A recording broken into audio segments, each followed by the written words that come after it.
다른 사람까지 이렇게 물귀신처럼 끌고 들어가고 있는데 저 다 죽자는 것인지 도대체 무슨 전략인지 모르겠어요.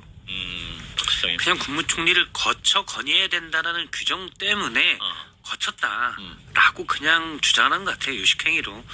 그게 뭐 크게 쟁점할 건 물론 이제 두 사람의 진술이기 때문에 물론 한덕수 총리가 사전에 그러니까 최소한 몇 시간 뭐 낮이라도 또는 뭐 며칠 전이라도 알았다.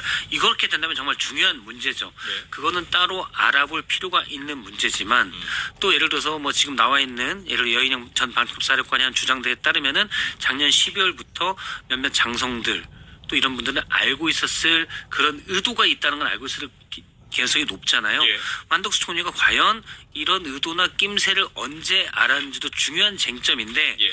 오늘 나온 그 김용현 전 장관 측 변호사들의 말로만 볼 때는 그냥 형식을 갖췄다라고 살짝 미리 얘기하고 갔다. 그냥 그런 주장인 것 같아요. 예. 자, 이런 가운데 이제 헌법재판관 임명 중요한 이슈를 떠오르고 있는데 일단 오늘 국회 본회의에서는 마은혁 정계선 이제 결재할 수 없다. 이제 임명권 행사하지 않겠다라고 해서 큰 비판을 받았고 일단 야당에서는 굉장히 반발하면서 탄핵 소추하겠다 또 이렇게 나오고 있는 상황인데 어떻게 됩니까 이거 현 상황? 그냥 담담하게 법리적으로만 따져보면 예. 한덕수 총리가 진짜 천재적인 것 같아요. 아 그래요? 네, 정말 천재적인 게 이게 사실 민주당 입장에서는 완전 수렁에 빠지는 수위인 게 결국 이런 거죠. 헌법재판소법에는 이렇게 나와 있어요. 재판관은 대통령이 임명한다. 다른 임명해야 한다 뭐 이런 규정이 아니고 임명할 수 있다도 아니고 임명한답니다. 그러니까 임명을 해도 되는지 안 되는지에 대해서 명확한 규정이 지금 없는 거예요. 자, 지금 이걸 기화로 해서 지금 탄핵 소추를 하겠다라고 지금 민주당이 이야기했지 않습니까? 그러면서도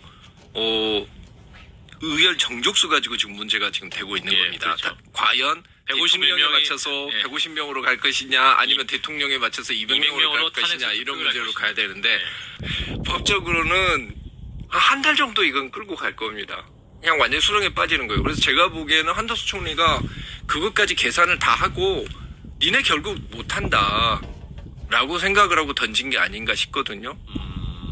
박시장님. 일단 먼저 이런 분들이 우리나라를 이끌어왔다는 게 참담한 일이죠.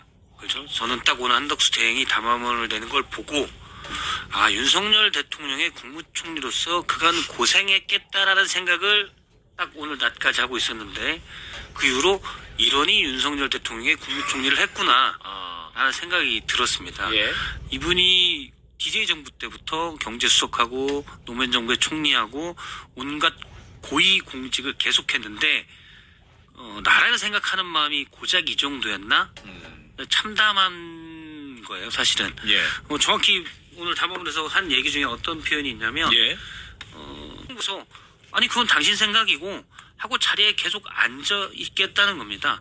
관용차를 쓰고 사무실을 쓰고 비서를 쓰고 그게 맞다고 우기는 거예요.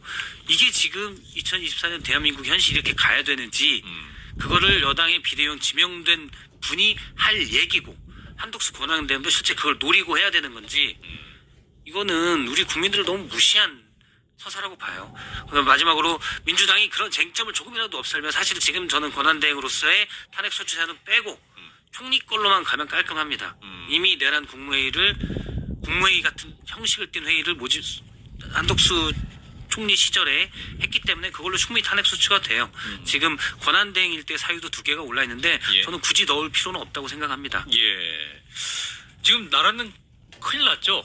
원달러 환율 지금 장중 최고치 연내 최고치를 기록했다. 1,460원을 넘어선 상태고 나라가 하시는 것 같은데 제가 알기로는 이전에 좀 소통을 한 걸로 박지원 의원이 안는데 그렇게까지 꺼낸 거는 분위기가 안 좋구나라는 약간 그런 느낌이 들더라고요. 그런데 저는 사실 오늘 낮에까지도 그래도 설마 했는데 오늘 내놓은 입장을 보면 도저히 상식적이지도 않고 나라에 대한 그리고 본인이 비상계엄 선포한 다음에 국회에 나와서 몇 번이나 얘기했잖아요. 국민들께 죄송하다.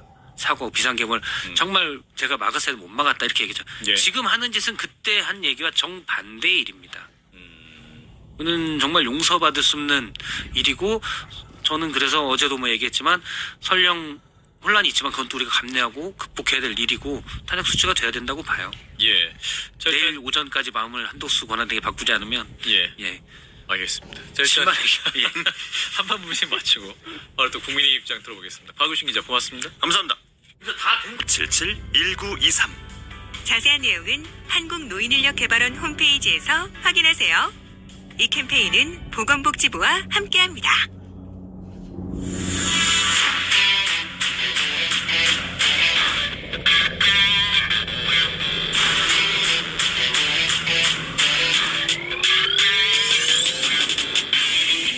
예, CBS 라디오 박정현 판사과 함께하고 계십니다. 자, 오늘 국회 본회의에서는 헌법재판관 후보자 3명에 대한 임명동의안이 통과가 됐습니다.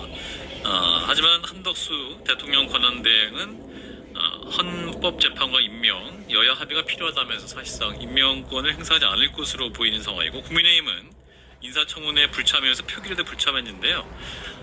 국민의힘 입장 직접 들어보겠습니다. 김대식 원내 수석 대변인과 함께합니다. 의원님 어서 오십시오. 예, 안녕하십니까. 반갑습니다. 예, 두 분도 인사 나눠주시죠. 안녕하십니까.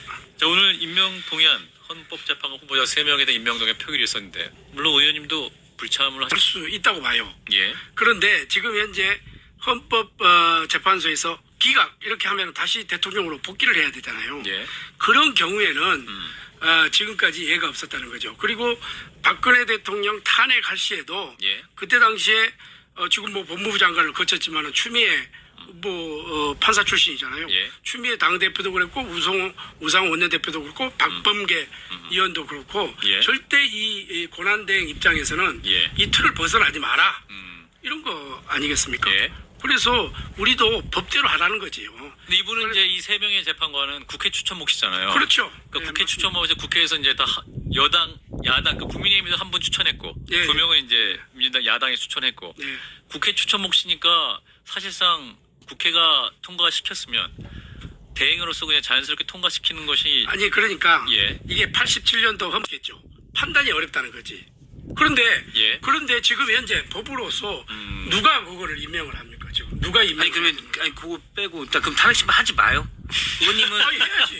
아니 6인 체제에서 하는 게 안 맞다면서요. 아니 그러니까 9명이 구성이 돼야 되잖아요. 예. 구성이 돼야 되는데 그러면 여당에서 1명, 야당에서 1명 중립적인 그러니까 의원님, 왜 근데 여당에서 지금 2명을 헌법재판소 사무처장도 어떠한 권한대행 임명하는 게 맞다고 해석을 해주고 있고, 아니. 지금 국민의힘에서 추천한 재판관 그 후보자 자체도 그분도 권한대행이 추천하면서 임명하는 게 맞다고 인정하고 있는 상황인데 왜 국민의힘에서는 그렇게 말씀을 하시는 걸까요? 우리는 그때 당시에 예. 고무줄을 늘리지 법이야. 우리가 법치국가에서 예. 법대로 해야지. 왜 그때 당시에 이랬으니까 고무줄처럼 늘었다가 줄였다가 이렇게 할 이유는 없지 않습니까? 2017년도에 권성동 당시 이제 그 법사위원장이 그렇죠. 권한대행에게는 없다 이렇게 판단했기 때문에 그렇게 말을 했지 않을까요? 일단은 저기 우리 우리 당의 수석 대변인님 요즘 얼마나 어렵겠습니까? 그리고 정말 여기 나와주신 것만 해도 고맙고 참 어찌 됐든 간에 대통령이 저렇게 큰 실수를 하시니까 네. 참 우리 선배님 나오셔서 참 고생을 하시는데 사실 이래요. 정치인들이 제가 봤을 때는 참 여야를 가릴 것 없이 참 뻔뻔하다. 정말 과거에 우리 당과 과거의 민주당이 서로 지금 정반대의 주장을 하고는 있습니다. 근데 이제 제가 보기에는 그렇습니다. 사실 헌법재판소법에는 이렇게 돼 있어요.